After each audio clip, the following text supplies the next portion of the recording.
Hello y'all, welcome to this week's What's for Dinner video where I share with you what I fed my family this past week.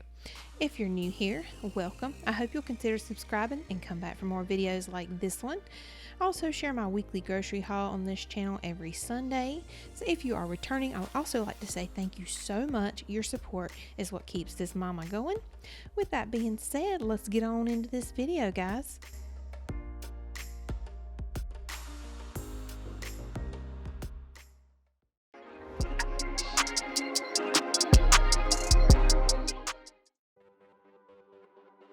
This first meal here is what we call stick to your ribs kind of food, country style steak and gravy, but this is going to be the white gravy, not the brown gravy that most people are used to. I did end up preparing this and just placing it in my crock pot until we were ready to eat, but I would recommend not doing that because the gravy seemed to cook a little too much for my liking. The recipe for this will be in the description below, with the exception of cube steak. Most of the other ingredients you probably already have on hand. So I'm going to go ahead and start by heating up 1 cup of vegetable oil on medium-high heat, and then I'm going to go ahead and whisk together 2 eggs and 3/4 of a cup of milk.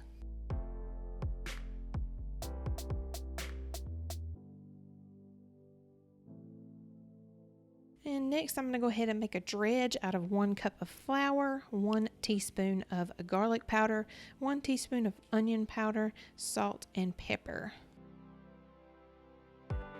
And yes, I am still in my pajamas.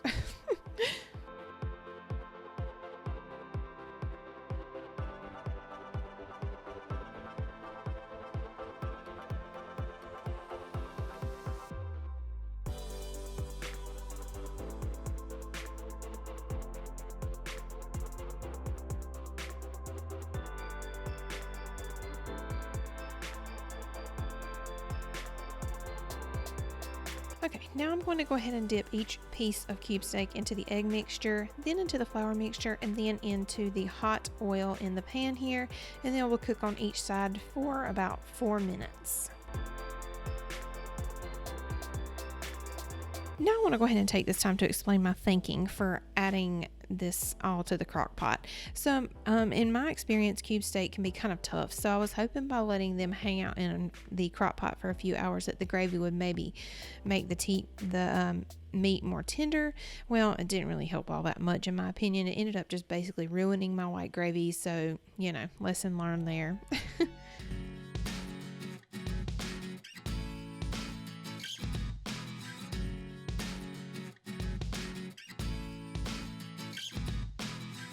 You guys, the house smelled amazing while all this was going on.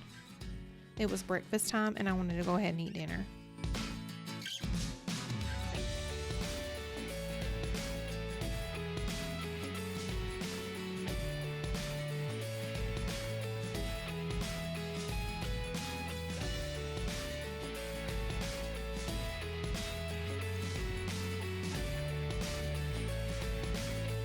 Do it, Jen. No, don't do it. Stop. Oh my goodness.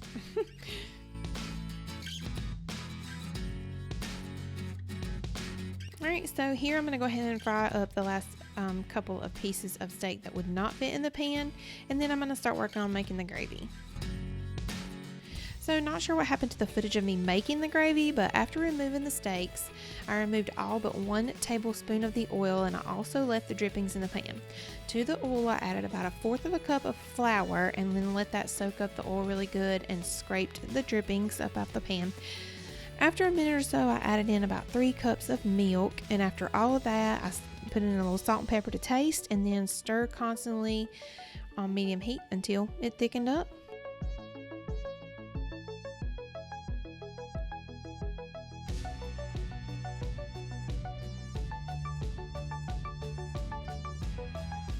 Doesn't that look delicious? Here I'm trying to get the steaks kind of covered with the gravy before I leave it in the crock pot for a few hours.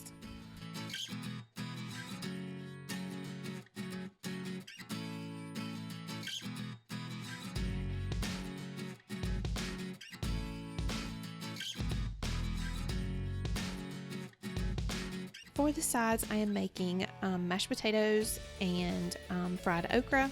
Jeff did not want me to do the Bob Evans mashed potatoes like last time, so we went ahead and made some homemade mashed potatoes, and they were so delicious.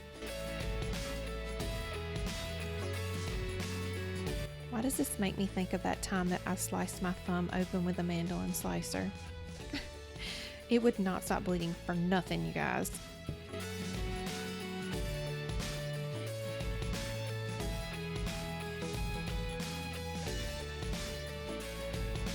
Guys, if you have not tried these biscuits, you have got to. They literally taste homemade.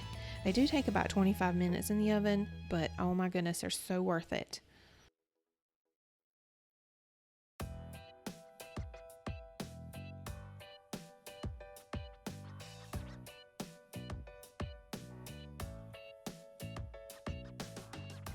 And I just want to apologize here. I did not realize my crock pot was in the way there.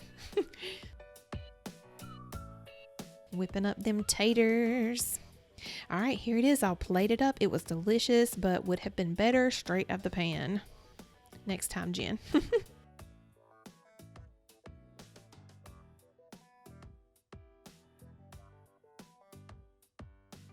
Hey, you guys. Happy Monday. I'm currently digging through my refrigerator, my freezer here, trying to find my chicken patties because that's what we're going to have for dinner tonight. I did have country style steak and gravy, but our Sunday ended up being a little less eventful than I thought, so I went ahead and made the country style steak and gravy yesterday, as you just seen. And so I decided to make it easy on myself tonight and go ahead and make the chicken patty sandwiches and some tater tots. So I'm going to get started cooking for my family because they're going to be in here hollering at me soon, hungry. Oven's ready. All right, as you may have seen on my grocery haul this past Sunday, this is the items that I bought to make our chicken patty sandwiches this week. Everyone has been raving about the Aldi chicken breast tenderloins, and I have yet to be able to get by there and get some, but believe me, I will be trying those. Apparently they are in the red bag, and they are a Chick-fil-A dupe. Some people have said a Popeyes dupe. I don't know, but I've heard nothing but good things about those, so I'm going to definitely be trying those pretty soon. But we got the Walmart Great Value brand breaded chicken breast patties. We have some brioche buns, and then, thank you, Harrison. Can I have those? Thank you. Thank you. We have some tater tots here. Keeping it simple tonight, guys. All right, there it is. This is always a go-to for me when I need something quick and easy, but filling.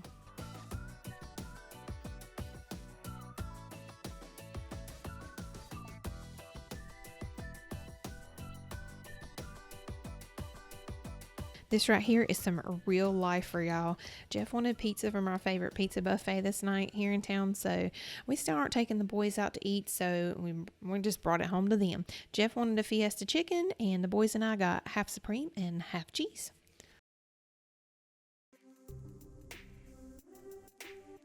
And I want y'all to look at my kid. What? Hey y'all, happy Wednesday.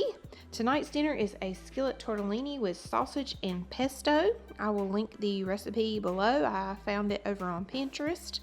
You will need a pound of cheese tortellini, a pound of mild Italian sausage, a half of an onion chopped. It calls for Vidalia, but I only have yellow, so it is what it is. You will need 3 cloves of minced garlic. I don't have any fresh, so we're going to use this. 8 ounces of pesto. This is 6.7 ounces, but you know, it's all good. And then you need 1/4 cup of Parmesan cheese here, sorry. And then an extra topping would be toasted pine nuts, but I don't have that, and I have a feeling I would be the only one who would like it anyway. And then I'm going to go ahead and put these in a pot, these peas here in a pot with some butter as a side, and then we're going to have these yummy garlic breadsticks. So we're going to get to cooking, guys. Alright, so here obviously I am cutting up an onion, but I only needed about 1/2 cup of onion for this recipe, so I went ahead and chopped the rest and put it in a Ziploc bag and froze it because I am sure I will need it for a later meal.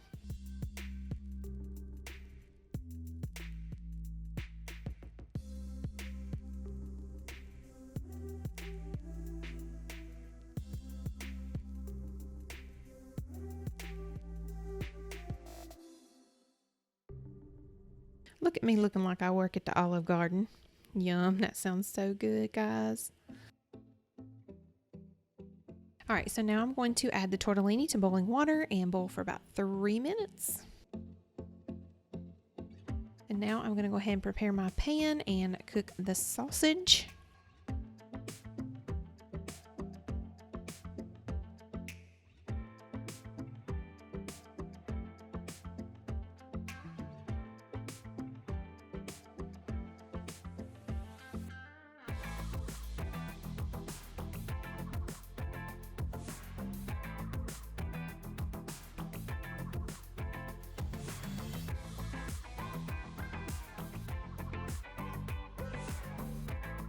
All right, so the ingredients say to remove the sausage and leave behind the grease to saute the onions and the garlic in, but honestly, I feel like that step was kind of pointless because there wasn't a lot of grease left from the sausage. As a matter of fact, I added some oil before sauteing the onions and then also had to add more oil while I was sauteing the onions because they were burning. So I just don't see that that was beneficial.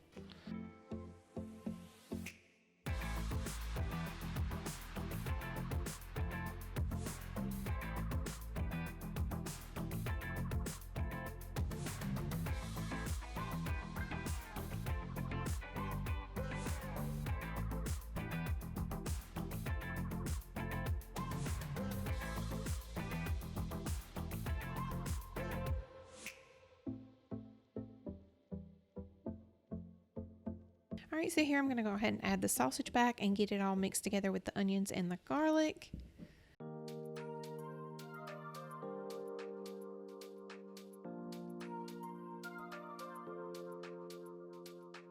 All right, and then we're going to go ahead and get everything mixed together. And then after I get the sausage mixed in here, I'm going to go ahead and add in my jar of pesto.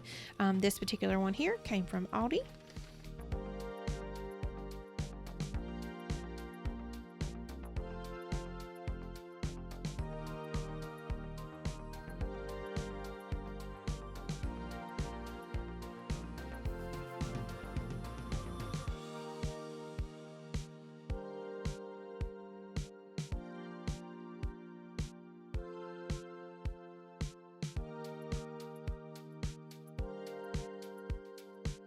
All right, so my husband wasn't a huge fan of this recipe, but Hayden and I loved it.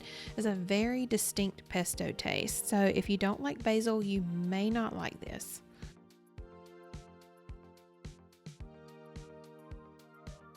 Hello everybody and happy Thursday. Tonight's dinner is going to be barbecue chicken on some brioche buns. I've got some corn on the cob going on the stove over here, and I just decided to open up a bag of tater chips. So I just wanted to show you guys, this is the sauce that I decided to use.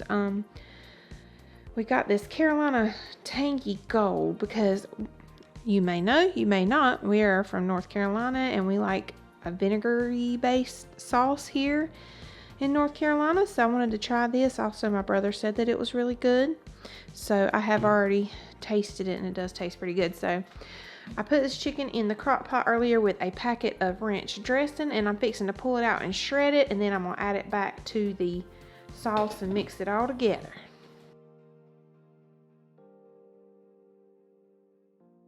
I really need a hand mixer for small tasks like this, but the good old KitchenAid saved me this night. All right, now that I've shredded the chicken, I'm going to go ahead and add it back to the sauce, and I'm going to go ahead and toss it around and get it all coated up. Meanwhile, my corn's boiling on the stove. All right, y'all, this was probably my favorite meal of the week, and it was so easy. That is going to do it for this week's What's for Dinner. Thank you so much for joining me, and let me know in the comments if you decide to try any of these meals. Give me a thumbs up if you like this video, and until next week, keep them fed.